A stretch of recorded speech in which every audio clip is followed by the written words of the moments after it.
I am thrilled about tonight. Babs Perkins is a talented writer and photographer from Norfolk, Connecticut. Her stunning work revolves around an intersection of food, history, and culture, her lens focusing on the Western Balkans.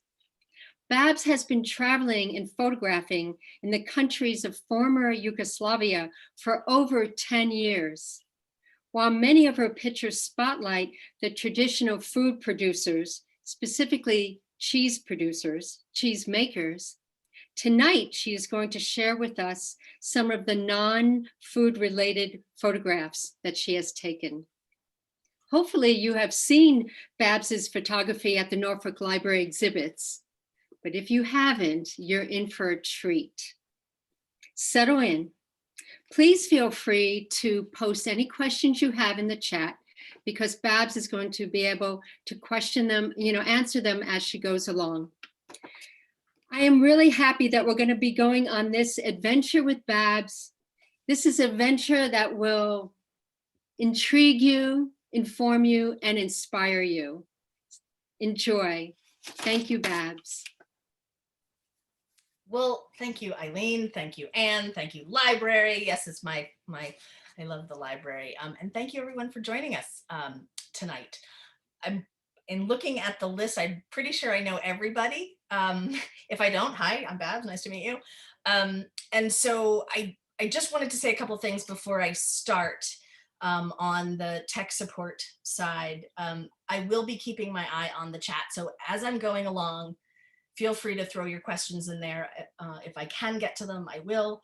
If not, we'll do them at the end. I'm going to talk for about 30-ish, 30, 35 minutes, and then field questions. If you're not directly familiar with my work, I have been photographing in the region for about 10 years. I have spent, over the course of 9 trips, a total of almost 2 years in the region, focusing on the, like Eileen said, the Western Balkans, Bosnia and Herzegovina, Croatia, and Montenegro. And I'm not necessarily an expert in the region, but I do have a lot of experience.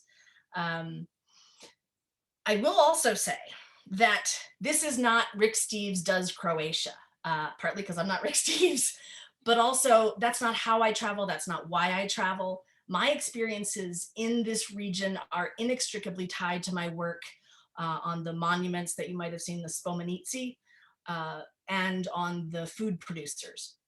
And so while most of that work is focusing on people, this is what I do as a palate cleanser for myself. I have traveled the coast of Croatia, the entire road, the coastal road, 3 times. It is considered one of the world's greatest road trips. It's about 700 and something miles, north to south. And like I said, I've done it 3 times, and I've also done other sections dozens of times. And when I travel, I don't tourist, other than part of a trip in 2012, and when Adair Molly came to visit me in 2017. I don't do the touristy things. I spend a lot of time looking for the light. I spend a lot of time trying to understand how a place feels, what it says to me, details, lines, color, things like that. And like I said, this isn't a Rick Steves kind of a talk, but if you are interested in, hey, I'm going to Croatia, where should we go? What should we do? I'm happy to answer those questions at the end or in a direct in a one-on-one conversation at a later date. One other thing, and during my presentation, I'm gonna turn off my monitor, my camera, because I find it a whole lot easier to focus on the photographs, not on paying attention to looking at the camera. So the last thing I say before I do that is recently a photographer friend of mine asked me what other places in the world feel like home to me. And I started thinking about that, and I realized I've spent 5 of my last 8 birthdays on the coast of Croatia, and I am more familiar with that coastline than I am with the Connecticut coastline. And so I'm really excited to take you with me tonight. The idea for this trip is you're with me and we're going to have an epic road trip. We're going to start in the south, start in Dubrovnik, and work our way up the coast and stop at a few of the big sites along the way. I'm going to jump out of the car, pull over and photograph something because I think it's pretty, and hopefully you will too. So without further ado, I'm going to turn off my video and share my screen, and off we go. So here we are, virtual vacation in Croatia. So here we are. We're starting down here in Dubrovnik at the southern part of the country. And I will periodically flash back to this map so that you have an idea where we are. Croatia goes all the way up and all the way over to here, but we're going to focus on the coast road that goes like this.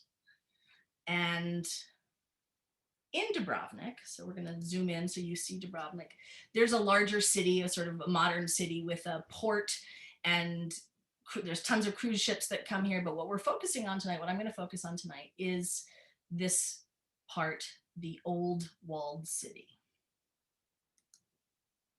And here we are. This is the Stradon, the main walking street in Dubrovnik. Dubrovnik is a World Heritage Site. The current settlement dates to about, I don't know, the 7th century, with Roman refugees fleeing the Slavs. There were no doubt earlier settlements. This city plan dates to about 1300. The walls that you'll see here shortly date to about mid-1500s. And this is an overview of the old city. This is looking west out into the Adriatic. As you can see, it's a warren of streets. And as you move out towards the Adriatic out here, you can see it goes from being on a sort of a one level, and then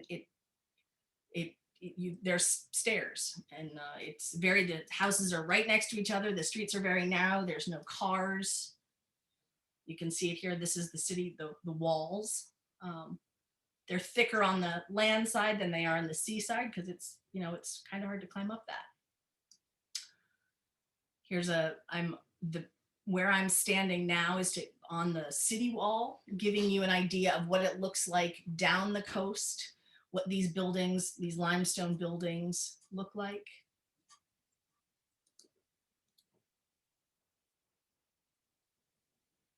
Let's see. Typical street.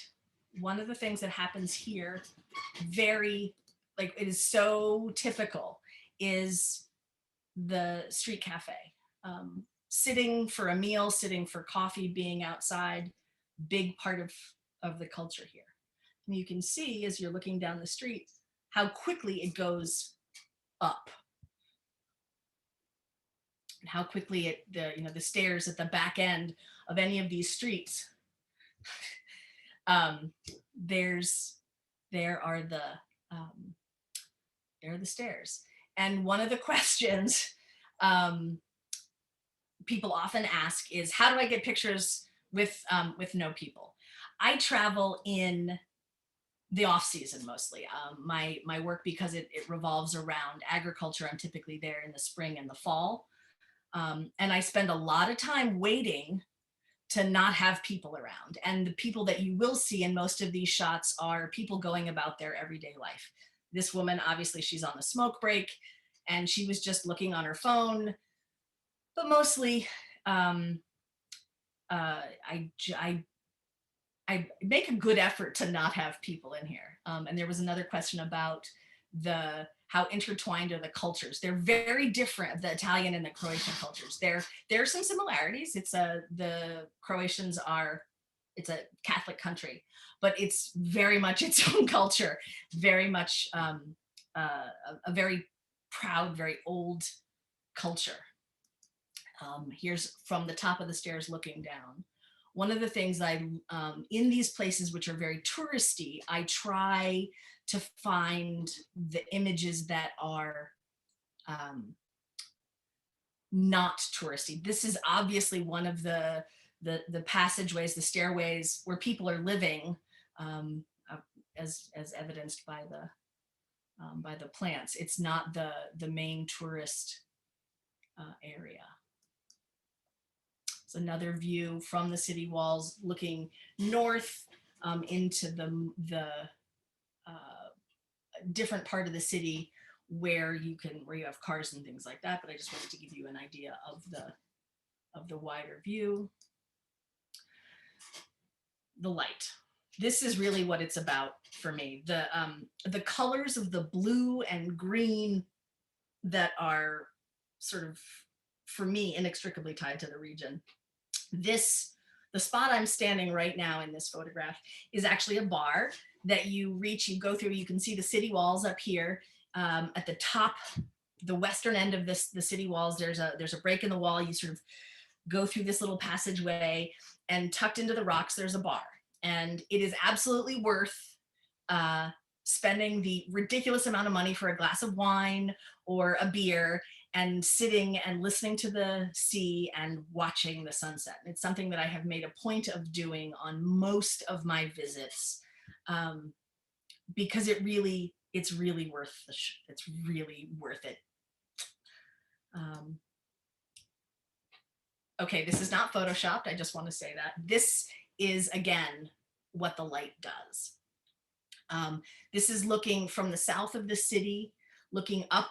You can see right here, that's the walled part of the city. This is the rest of where the more modern houses are creeping up the hillside. But what this also does is it gives you an idea of how mountainous coastal Croatia is. As you're looking north, you can see the mountains out here. This is along the shoreline, and this is out to some of the islands. Croatia has about 1,200 islands. 66 of them are inhabited. Some are just little rocks in the sea, and some are fully developed, as you can see. There's some of the islands here, and then there's smaller little rocky outcroppings here. From Dubrovnik, we're going to make our way up the coast. This is the Plitvice Peninsula. It is a wine region. It is olives grow there. It is known for its oysters. It is known, and its mussels. The seafood is extraordinary, and it's also known for one of the oldest evaporative salt pans on the entire Mediterranean. There are 3 still active salt operations, evaporative salt operations along the coast of Croatia. And when you think back to Roman times, armies marched on their stomachs, and having access to salt to preserve food was one of the most important ways to assure that you had a strong army to fight, is to make sure that they were fed. And so the access to these salt pans was really important. And so we've zoomed in here. This bay here, the salt pans are right here, and I'll show you some photographs in a minute. This side of the peninsula is where mussels and oysters are farmed. The earliest records in this region date back to the Illyrians in like 200 BCE. The salt works, the earliest mention of them is about the 900s, but it's thought that they go back over 2,000 years. And the interesting thing about this bay is you have the fresh water coming down from the continent, from the Neretva River, which is very, very minerally, and then you have this very sweet seawater. So the growing conditions for the oysters is extraordinary.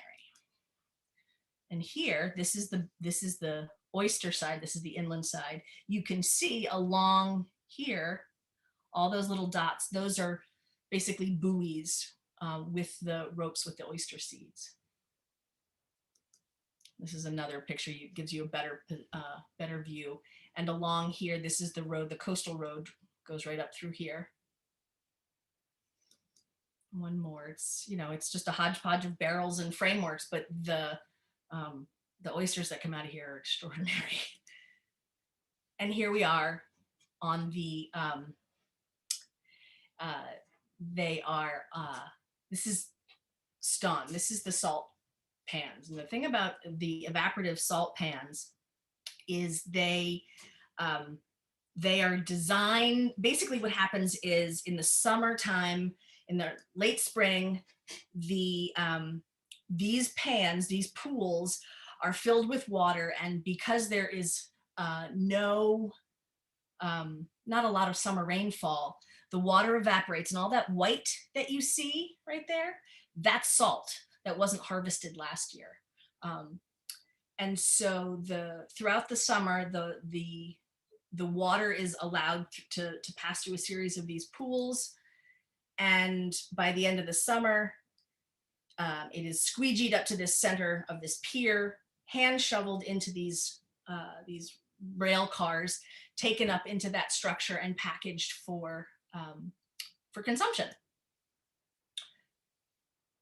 Okay, so we've now left we've left Peliashots, and I've just jumped out of the car because I was coming around a corner, and this is what I saw. And this is a typical village or a gathering of houses that's just clinging to the side of the road. And you can see, because of the barrier islands, because of the lay of the land, or the sea as it were, there's not a lot of tidal range, and there's not a lot of wave action, so the water is extraordinarily clear.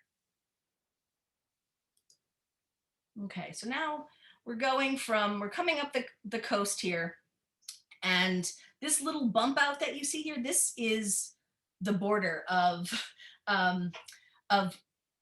Croatia and Bosnia and Herzegovina. And the thing that it's interesting to know is when you're driving up the coast and you don't have an EU identity card, you're an American with a passport.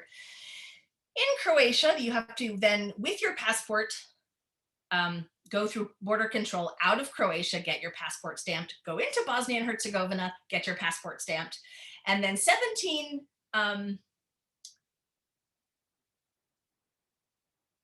hang on. Yes, people are commenting that that pointing tool, but that's not me that's leaving that. I'm not sure what that is, because that's somebody's.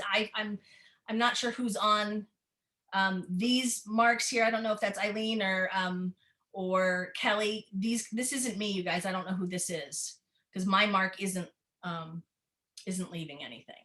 My marker isn't. But thank you for commenting on that, because I don't know what that is, but we'll, because it's leaving it on the screen. Anyway, doesn't matter. My faithful library folks are working on it. So I was saying you have to go through passport control 4 times.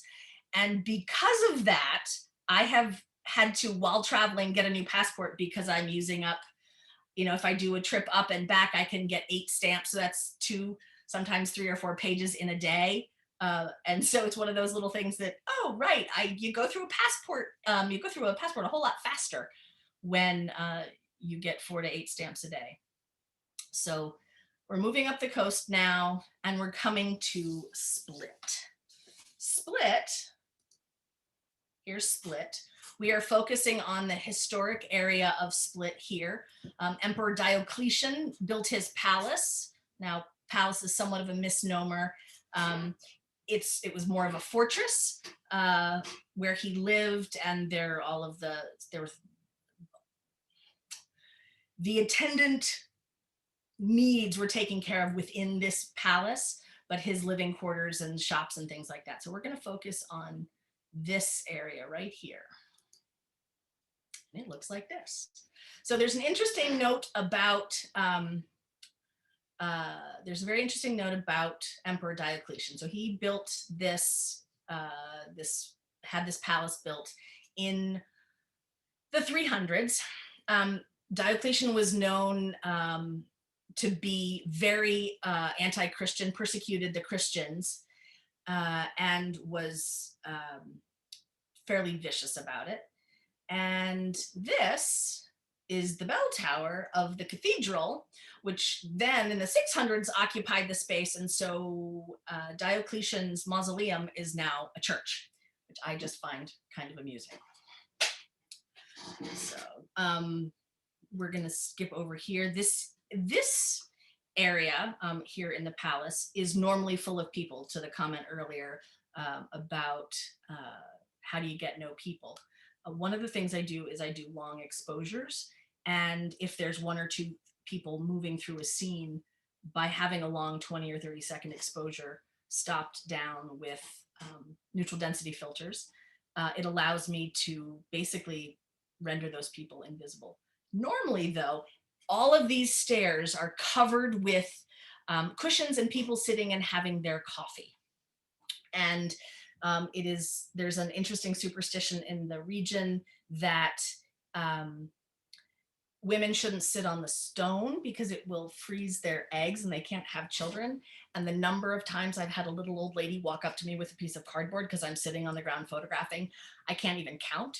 But I find that sort of amusing. And so there's always cushions wherever there's stones, there's a piece of cardboard or cushions. And one of the cafes over here has their cushions out and people having out having coffee, watching the world go by. So this is from the bell tower, and you can see this is looking north. The color, again, this on a cloudy day, it's still extraordinary. This greeny, turquoisey color with the blue in the background. Also from the bell tower, but looking east, looking inland.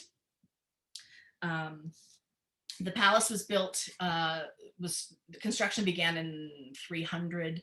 It took quite a while to build. It's thought that Diocletian committed suicide, and then basically the church took over in the 500s, I think. Could be wrong on that. Again, there's some details I can look up. Typical passageway here. But if you notice, the color here almost matches the sea. And the Riva, the main Riva that runs along the waterfront. And if you notice, there are awnings right through here. And those awnings, sitting, having coffee, walking up and down, all very much part of the culture. Just to give you again a frame of reference for the mountains, this photograph was taken on the island of Brač, which is off the coast of Split, from the town of Bol, which is on the sort of the western edge of town. But this gives you an idea. The road runs right along the coast. So we've been coming up the road right here. Sometimes it bumps inland, but mostly it runs right along the coast. And it is so dramatic when you think about the Connecticut coast, which is flat, flat, flat. And I started traveling in this region, and it absolutely takes my breath away. Every time I'm driving north or south or anywhere, this is what you see, and it really is extraordinary. I've said that a lot, but it's true. So here we go. This is, we're moving north to Zadar. This is one of the towns just inland from Zadar, and it's a little Novigrad. There's a little inlet, and not an uncommon sight where right along the seaside, the houses have stacked themselves right up the hill. The main road up and down the coast is like Route 44. Actually, 44 is wider in a lot of places, and it can get very narrow. And because of the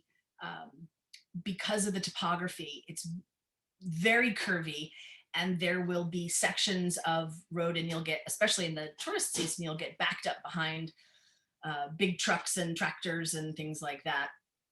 And when I first started driving in the region, I was petrified, utterly petrified. And eventually I got to be very comfortable with it. And then 2 years ago, when I was in Italy, the man at the rental car counter said, "Oh, you have to be very careful driving here. Our roads are narrow and our people drive sort of crazy." And I said, "Oh, well, I drive in Bosnia and Herzegovina all the time." He said, "Oh, you'll be fine then." So I have one way of driving in the States, and then I have another much more regionally appropriate way. Because if you're driving up the coast, you can see,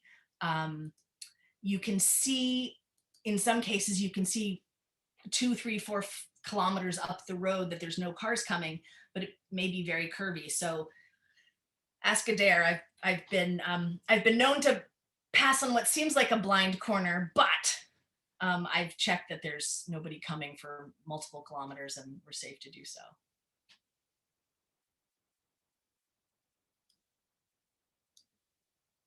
Okay, I've just jumped out of the car to take a photograph of these islands. As you can see, some of them are treed, some of them are just rock. The limestone, the karst, makes for somewhat inhospitable growing of anything other than scrubby, low pine and shrubbery.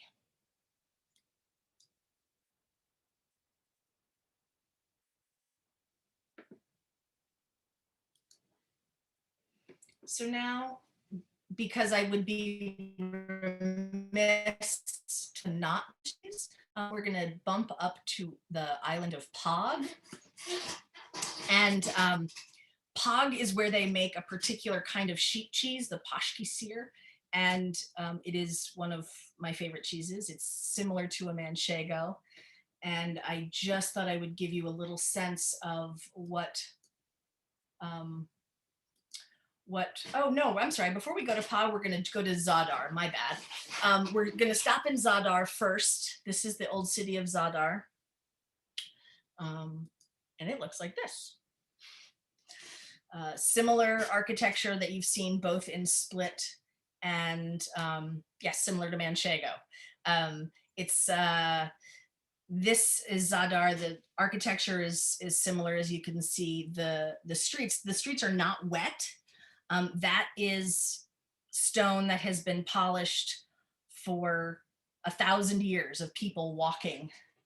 Oh, thanks, Diana. Let me see if I can do that. Unfortunately for the recording, this is going to make it a little chunky, but no, because they didn't, I don't know. Disable annotations for others. Hang on just a minute, folks.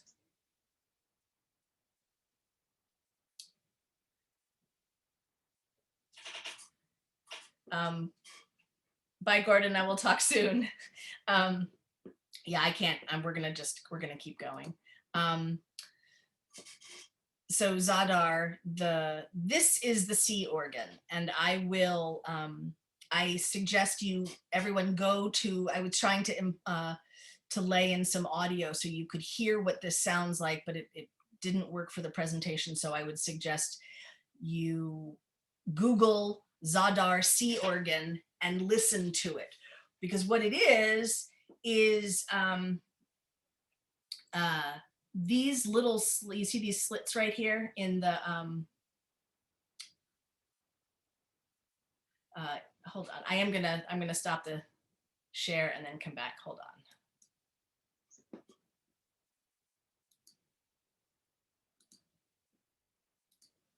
There we go. Okay. These slits in the step and these little blowholes, the water, as the waves sort of lap against the edge of the stairs here, force the water through basically like organ tubes, and it makes this very sort of like blowing on a bottle, this very mournful organ sound. It's really quite lovely, and Google it and you'll be able to hear it. Thanks, Betsy.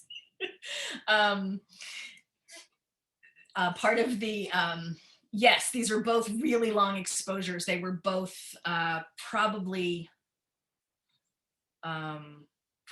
35 seconds or more. I stacked a whole number of neutral density filters and stopped the camera down significantly so that I had no people, because this is normally a wash with people.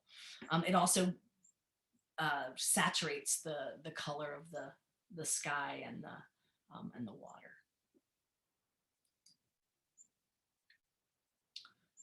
And again, the Riva here,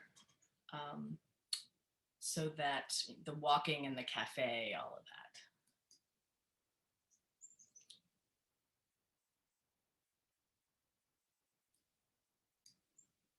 Now we go to Pog.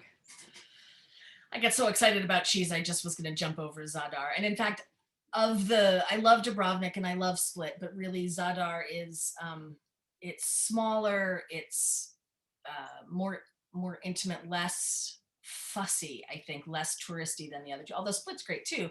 I love the pace of Zadar. So here we go to Pog.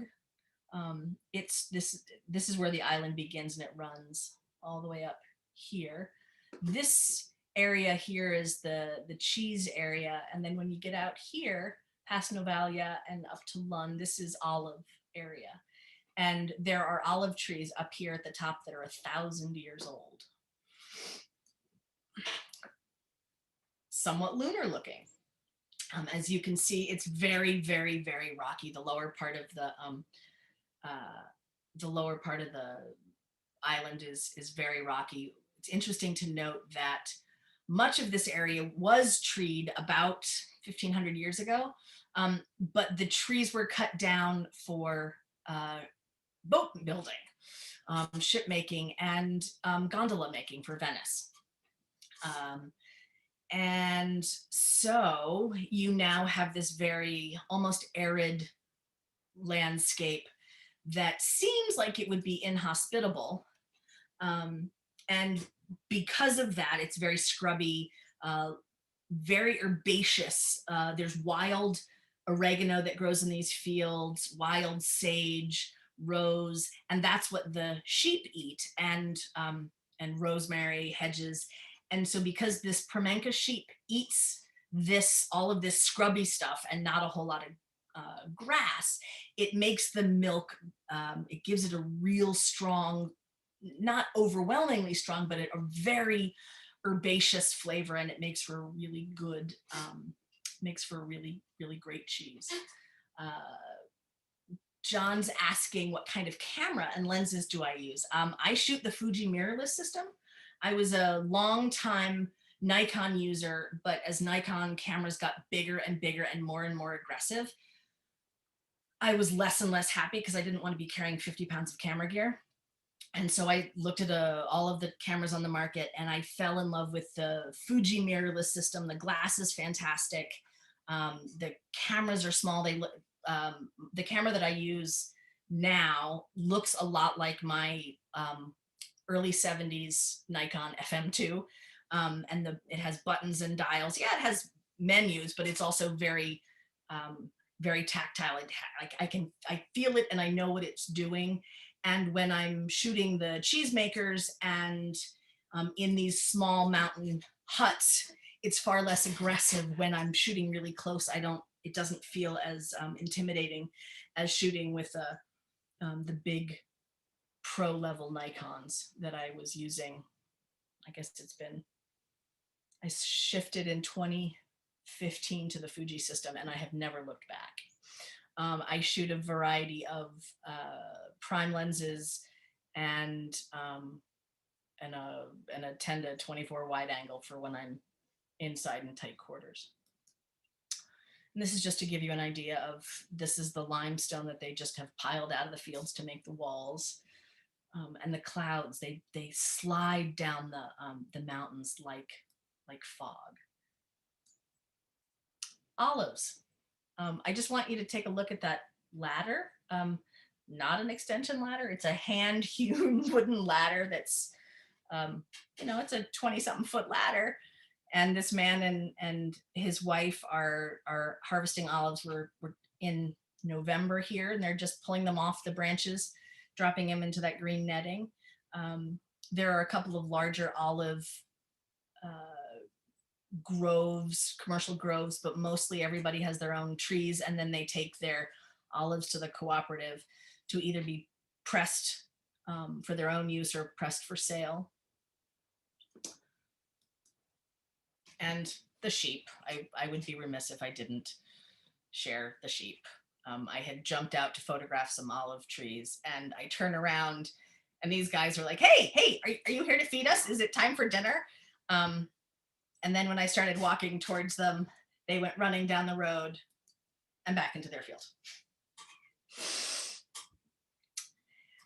And now, so there was a question earlier about the cultures and the Italians and the Croatians, and yes, they're different, but like I said, they're both Catholic nations, and the little roadside shrines like you see in Italy are all over Croatia as well. And because of the orientation of the island running north and south, the late autumn light it bathes everything in this very sort of warm, palpable glow. Now we're going to take a quick jump into another World Heritage Site, Plitvice National Park.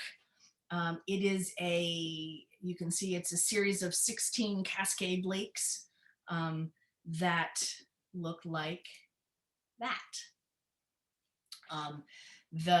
Because of the topography and the geology, these are travertine dams between the lakes, and depending on the water flow and the time of year, the waterfalls change location, change position.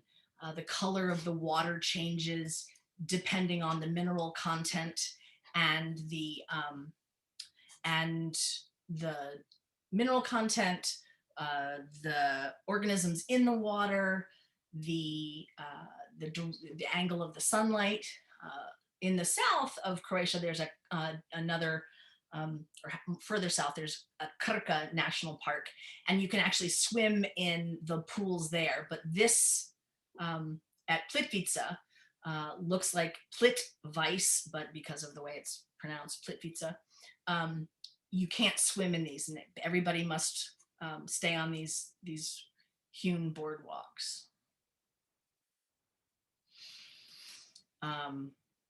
Yeah, no swimming here, but there are other national parks in Croatia that are very similar to this, where the water looks like this, where the waterfalls look like this, that there are quite a few places that you can go swimming.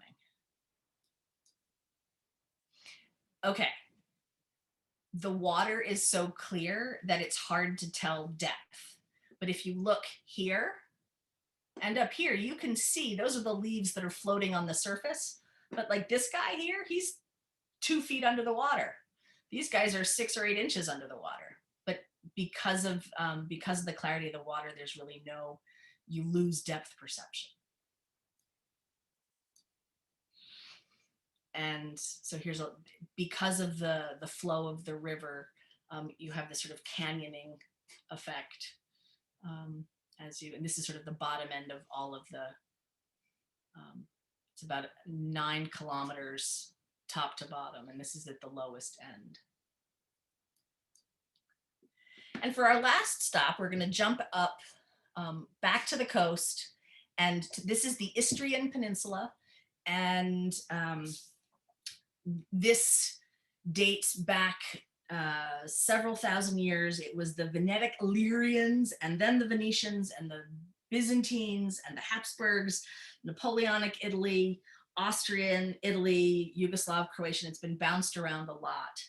It is a wine region and olive region as well, and really touristy, but really beautiful. There's the classic, the newer town here, and then the stacked old town right here where my photographs are, and it looks like this. Again, long exposure, and not a whole lot of tidal difference, which allows for smooth water to begin with. One of the little squares. Of course, there's, anywhere there's more than, 2 meters of space, there's a cafe. Because it's so close to the Italian border, both Italian and Italian and Croatian are spoken here. Super hot climate, so thick stone walls close up the No screens, close up your shutters to keep the heat of the day out, and then open them back up to let the air come in the evening. You can see the limestone, the rough hewn limestone here, and hand formed bricks to fill in the space.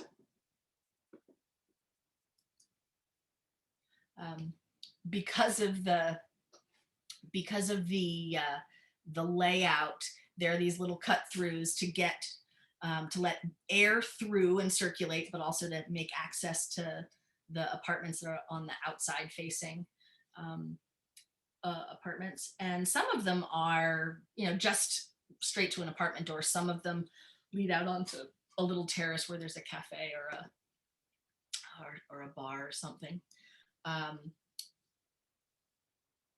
Language issues, that's a good question. Mostly no. English has been taught in the region in school for decades. During Yugoslav times, people took 2 and 3 languages, German, English, Russian. The only time I run into language issues is when I'm in the field interviewing the older farmers.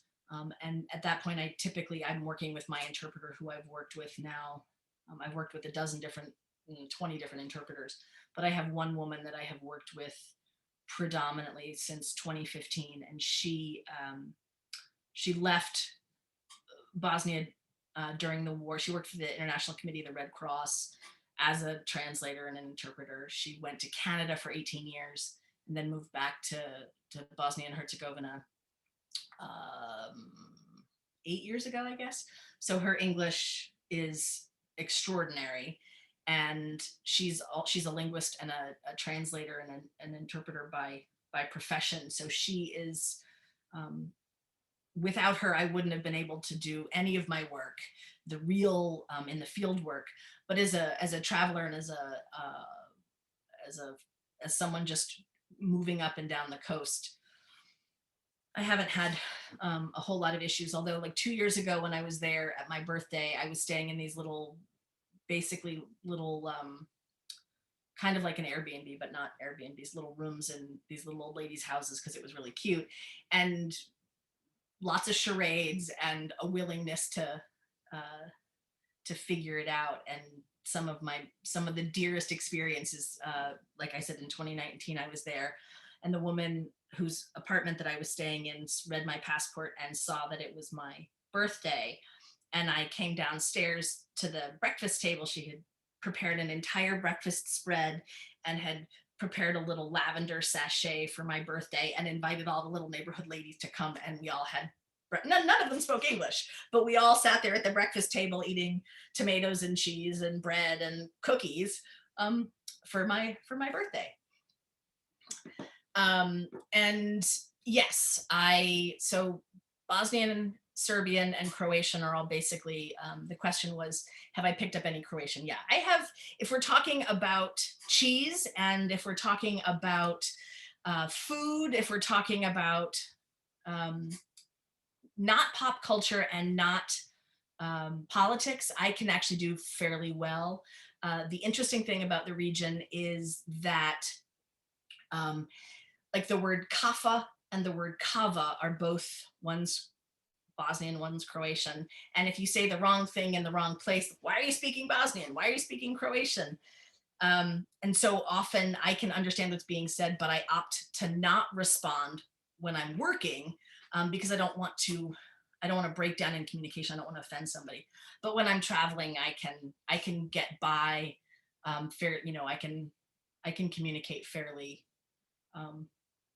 well, not fluently by any stretch, but enough to I know what the words mean, and I can, between that and Google Translate, I can figure it out. I don't know. There's just something about a well-hung line. Earlier, I mentioned details, and this is one of those details. I mean, it's a doorknob, but there was something about the color and the texture, and in this place where things are so very old. I heard a joke years ago. I was in Scotland, and somebody said, "Oh, we have doorknobs older than your country."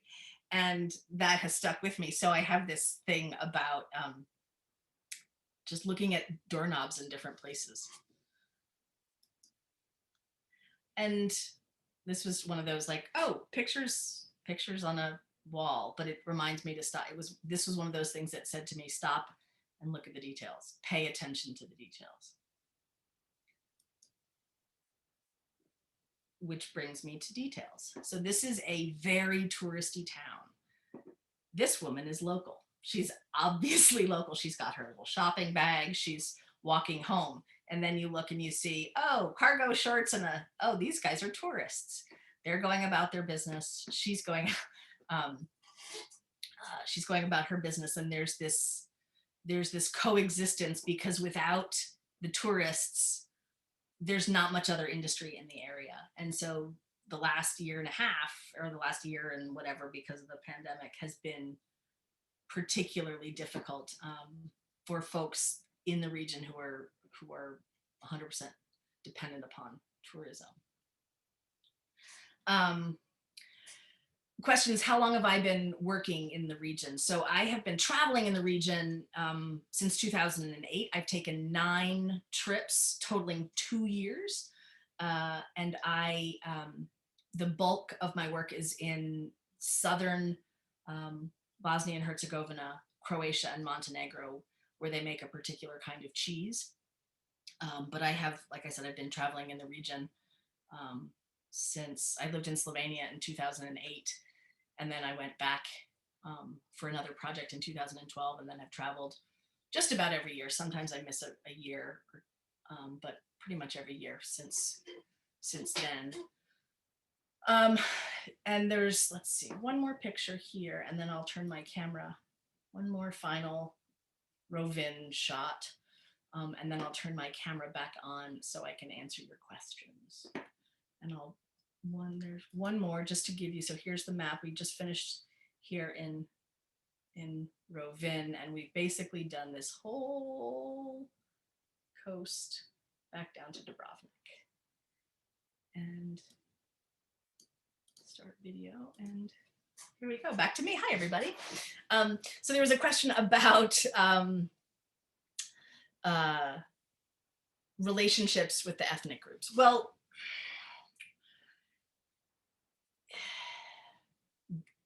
it's mixed. It's good. It depends on where you are. Mostly it's fine, but you have some, the older people are like, I'm Yugoslav, this is not an issue. And then there's some people that are very, because it's hard to describe, because you have what's considered ethnic differences, what's considered national differences, and what's considered religious differences. And so, for example, there's a section of Bosnia and Herzegovina that is settled by Croats, and you have so they're Catholic, and then you have neighbors in the portion of this village that are Orthodox. Serbian Orthodox is their religion. And so instead of saying, oh, my Orthodox neighbors, they say my Serb neighbors, because they are considered ethnically Serb versus ethnically Croat. And so there are lots of differentiations that seem weird to us, or inconsequential. And so instead of worrying about those, that's part of the reason why I don't speak often, because I don't want to speak the wrong language, even though it's basically this, it's a dialectical difference, or a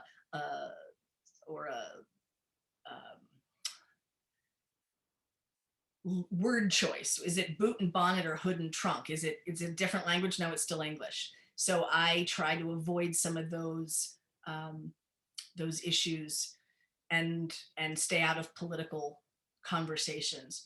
My feeling is, one of the lines that I use is, you can't tell the religion or the ethnicity of the person who prepared the food by the end result. Mostly, unless it's a pork dish, then you know it's probably not a Muslim person. But let's focus on the things that are similar. Let's focus on the things, let's have conversations, but let's talk about food instead of let's talk about politics. And the jokes in the region are pretty because there's been so much war, there's a real gallows humor, which I actually appreciate. And there is this, the joke that I say to the old men that I'm interviewing, bread is really an important part of the meal. So if you have bread and in one hand and rakia, the local ouzo in the other, there's no room for a gun. Men think that's hilarious, and then we chat, and they think, oh, she must understand us. How do I get back to how do I get rid of the people in my photograph? Mostly I photograph a lot and wait and wait and wait. But if it's a highly touristed area, I do long exposures to try to minimize, because we don't emit light. Therefore, if somebody is walking through the frame and it's a long exposure, you don't necessarily see them. So I don't erase them in Photoshop, but I use the technique of the camera. But most of the photographs are just waiting and waiting and waiting for there to be an empty frame. I think I showed 1, 2, 3, 4. There were only 4 long exposures in all of the 70 photographs I showed today. For reference, the drive time between Dubrovnik and Rovinj, you can't use American drive times as a point of reference. 12, 14, 16 hours, maybe, if there's no traffic. Now there's a highway that would cut off a lot of time, but if you wanted to follow the coast road, to put it in perspective, it's 100 miles from the city in southern Bosnia where I am based, in Trebinje, where my friend Gordana is from. It's 100 miles to Sarajevo. It's a 4.5-hour drive. At the fastest, it's a 4-hour and 10-minute drive. So it's, if you're driving in December, it's going to take a lot less time than it would take in July. In July, it would take 3 days because of the RVs and the trucks and the holiday traffic. In November, it starts to slow down, but in September and October, the bus tours are there, so then it takes forever. After the Romans, the region was Romans, and then some self-rule, the Venetians had Zadar. Dubrovnik was known as the Republic of Ragusa. It was its own. The Slavs came into the region in the 7th, 8th century. The Ottomans came in the 15th century. The Habsburgs were there. So there has been a lot of movement, ebbing and flowing through the region in the last 2,000 years. It's not necessarily important for me to not have people in the photographs. It's just it is the counterpoint to photographing of people that I do in my documentary work. When I first started photographing when I was a kid, I would literally go out into the field next to my house and photograph the sunsets. I was a landscape photographer. And then on a trip in 2012, I gave myself a self-assignment, because all of my photographs had no people in them. And I thought, oh, well, there's something missing here. So I gave myself the assignment to start doing street photography and photographing people. And I've actually been posting about that on my Instagram page, my Instagram feed, about some of the street portraits I've done for the last couple of years. And then I realized I'd swung to the opposite extreme, and all of my photographs were all of these street portraits or the documentary work that I do in these little katuns, the mountain huts where the cheesemakers are. And so because I mostly travel by myself in a car, it's the balance of shooting people and being with people to then shooting by myself, shooting the light, shooting the texture of the light, the color of the light, the landscape, the lines of the land. It's just something, it's, you know, it's why it's what appeals to me. I am not a wedding photographer. I am not an event photographer, but the recording of the observing of light and the observing of traditions are the things that really move me.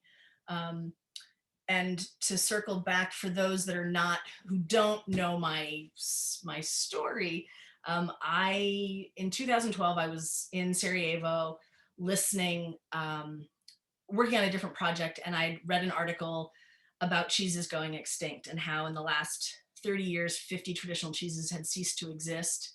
And I was sitting in Sarajevo at the time and thinking, wow, like if cheeses are going extinct in places like France, what's happening in places like this that have no, that don't have the same cultural or gastronomic heritage. And because I fell in love with the region at that point, no, my family's not from Yugoslavia. I have my grandfather's from Slovakia, but it really wasn't a family relationship thing. I just fell in love with the region, and what I'd learned in school did not match what I'd experienced in terms of what Yugoslavia was and the politics of communism and socialism and Titoism. And so I had all of these questions that I wanted to work out. And after this 2012 trip and reading this article, I spent the next 2 years researching traditional food production techniques and cheese and all these other things, and created a project for myself, which has really become my life's work, and have made all these trips to the region and have apparently become like the English speaking world expert on this particular cheese from Herzegovina called Sir iz Mjeha, or cheese in a sack, which most, like the work that I've shown at the library, has to do with that, and much of my ongoing project is all about the traditional food producers. But when I'm in the region, I try to take advantage of being in a place for all that it has to offer. And so the counterpoint of being in the mountains and photographing people in their sheep, then I also go out to the coast and eat oysters. You know, for my birthday, I go to there's this particular oyster man, and I pick up 2 or 3 dozen oysters, and they're literally like 25 cents a piece. And I sit on the wall by the sea with the knife, and I shuck oysters have my bottle of beer and shuck 2 or 3 dozen oysters, and happy birthday to me. The cheese in the region is particularly, it's mostly now cow milk, but historically it was sheep. There's the sheep that we saw earlier. It's a sheep that's autochthonous to the region. It's a very hardy sheep. It has very hard hooves. It doesn't need to be in a barn, and it makes cheeses. They're shepherd mountain cheeses that are cured in a sheepskin sack. And there's they make other kinds of cheeses. They make sort of a short curd, non-stretched mozzarella. And when you go over to down into Montenegro and over into Serbia, they make like a kačkavale, a different kind of cheese. But it's just one of those things. I can have conversations about food sustainability, food security, monoculture, those kinds of conversations that I engage in anyway. Doing it through this seemingly exotic lens allows for a more robust conversation without getting too politicized. So, and we are now at 6 o'clock. I'm happy to keep answering questions. If anybody has any specific questions, or anybody's wants to go to the region.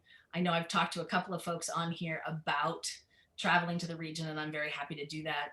You can reach me at babs@babsperkins.com, or you can call me. But I'm happy to talk about the region. I'm happy to talk about Croatia. I'm happy to talk about cameras. I'm happy to talk about any of it. But what I really wanted to do tonight was to take you in the car with me, and experience what it's like for me to be by myself for a chunk of time. So Thank you. There we go. And you certainly were successful at that, Babs. I feel like I've been, wow, I really would love to go in person too. Thank you so much for a wonderful, wonderful program. Oh, my pleasure. And thank you everyone for being with us this evening. We're going to post the video on YouTube as soon as it's ready. And we'll talk to Babs a little bit more about that after we sign off here. So thank you, thank you, thank you.